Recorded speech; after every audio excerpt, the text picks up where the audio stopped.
Le porte-parole du gouvernement remet Saadani à sa place. Hassan Rabi a répondu, aujourd'hui, à une question concernant les dernières déclarations de Ammar Saadani sur le Sahara occidental. Celui qui occupe également le poste de ministre de la Communication et celui de la Culture par intérim, a refusé de donner trop d'importance à l'ex-secrétaire général du FLN. Il ne représente que lui-même, a-t-il soutenu avant de rappeler la position immuable de l'Algérie vis-à-vis de la cause sahraoui. L'Algérie soutient le Sahara occidental au nom des droits des peuples à l'autodétermination et l'inviolabilité des frontières coloniales, a-t-il soutenu en insistant sur le fait qu'il est inscrit à l'ONU comme un pays colonisé. Notre soutien aux Sahraouis relève de ses principes d'aide à tous les peuples qui luttent pour la décolonisation de leur pays à travers le monde, a-t-il poursuivi avant de conclure que la parole de Saadani n'avait aucun poids, que ce soit au niveau national ou international. Dans un communiqué de la part du Comité national algérien de solidarité avec le peuple sahraoui a répondu à l'ancien SG du FLN sur le conflit sahraoui Ammar Saadani, fidèle à son style bulldozer, a, de nouveau, mis les pieds dans le plat, en tenant des propos non conformes à l'orthodoxie officielle sur le Sahara occidental.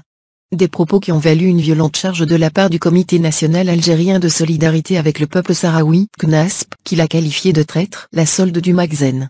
On savait ce récidiviste totalement anti-sahraoui. C'est l'unique président de l'Assemblée populaire nationale qui n'a pas reçu son homologue sahraoui.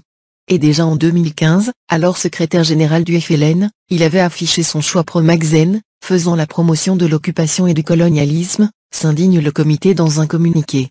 Les masques sont tombés, et Saadani est apparu sous son véritable visage, un individu aventurier, sans conscience et sans scrupule aucun, s'étant infiltré dans les rouages de l'État et du parti FLN, à la faveur de calculs erronés de certains, et de complaisance irresponsable d'autres tenants du pouvoir, charge encore le CNASP dans son communiqué.